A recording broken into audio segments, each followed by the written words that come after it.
Anggota Komisi 3 yang saya hormati, Hakim MK-MK, Majelis Kehormatan maksudnya, MK-MK yang saya hormati. Saya memulai ini dari apa yang tadi Bapak sampaikan. Pertama itu mengenai penerimaan laporan itu bisa dari dua jalur. Jalur pertama dan jalur kedua. Kemudian di situ dikatakan bahwa ada pemeriksaan pendahuluan. Yang ingin kami dalami itu adalah apakah di dalam pemeriksaan pendahuluan itu juga diperiksa mengenai kewenangan dari MK-MK.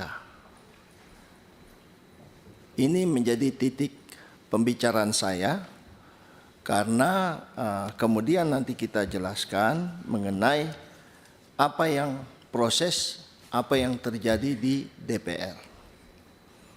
Di dalam pemahaman saya sebagai seorang advokat, Pak, yang bertahun-tahun, kalau suatu persoalan itu tidak memenuhi prosedur formil, maka persoalan pertama adalah bahwa perkara itu harus ditolak, dinyatakan tidak dapat diterima. Ya. Nah, itulah kami ingin agar kami mendapatkan penjelasannya.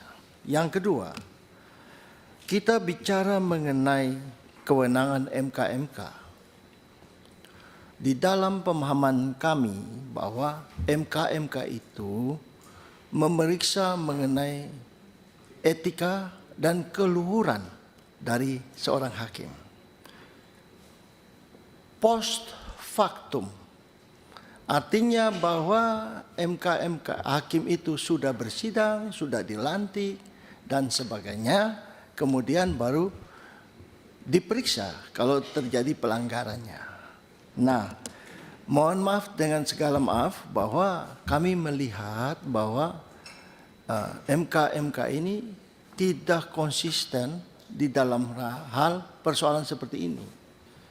Contoh kasus Ketua Mahkamah Konstitusi yang dilaporkan, tapi kemudian itu didismiss karena menyangkut masalah syarat formil. Tapi kemudian Saudara Adis Kadir dilaporkan. Nanti saya uraikan di sini bahwa kenapa saya berpendapat bahwa ini bertentangan atau tidak masuk ke dalam syarat formil. Ya.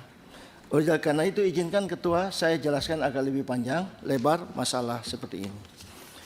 Yang berikutnya, ini Bapak mengatakan bahwa sidang itu tertutup.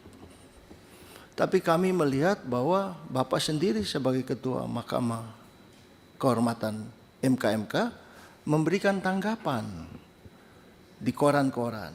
Nah, ini kan bertentangan dengan apa yang Bapak jelaskan di sini. Karena ini menyangkut orang, menurut peraturan, menurut apa yang tadi Bapak sampaikan, bahwa ini tertutup. Hanya terbuka pada saat itu diputus. Tapi kami baca di koran kemarin Kompas, Bapak memberi komentar mengenai masalah ini. Ya, prosesnya, walaupun itu menyangkut proses, tapi sebaiknya kan itu dihindari. Kan begitu? Ya, oke, saya tidak ingin berdebat. Yang berikutnya, Pak. Ini masuk ke dalam materinya. Kami minta agar semua di sini memperhatikan dengan sungguh-sungguh bahwa Undang-Undang Dasar memberikan kewenangan kepada 3 institusi untuk menunjuk hakim konstitusi. Kewenangan itu adalah kewenangan atributif yang tidak dapat ditolak oleh siapapun.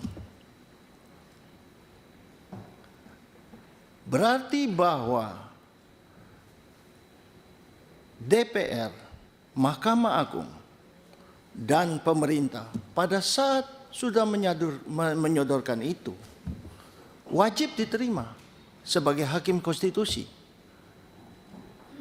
Yang kedua, kita bicara mengenai norma hukum. norma yang mengatur mengenai kewenangan, artinya bahwa norma itu membatasi. Mohon maaf ya, kami tidak ingin menggurui, tapi kami ingin memperjelas persoalan ini. Artinya bahwa di luar yang ada di dalam aturan tentang kewenangan itu nggak boleh.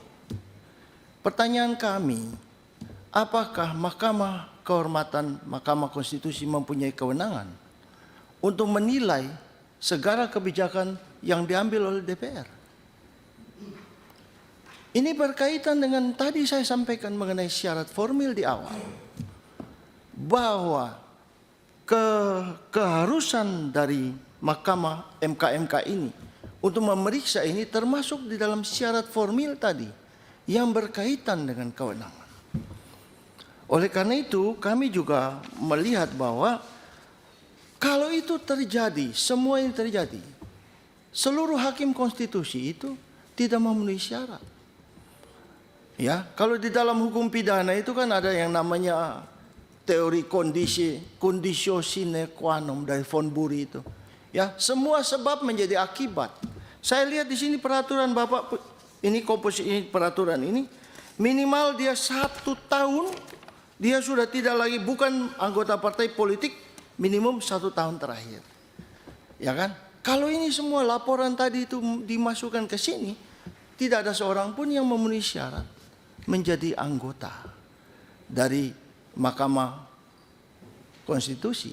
Nah, oleh karena itu Pak, kami juga ingin agar ini hakim MK aja, Pak. Oh, itu menyangkut hakim MK. Mohon maaf, saya yang salah. Saya enggak apa-apa. Mohon maaf, saya yang salah. Jadi kembali ke Mahkamah Konstitusi tadi. Kita melihat bahwa apa yang sudah dikerjakan oleh DPR seperti yang tadi dijelaskan oleh ketua kita, bahwa semua prosedur itu sudah kami lalui karena mengingat terbatasnya waktu. Ya, pada tanggal 21 Saudara Innocentius, kami mendapatkan pemberitahuan dari Saudara Innocentius Samsul bahwa beliau mendapatkan tugas di tempat yang lain.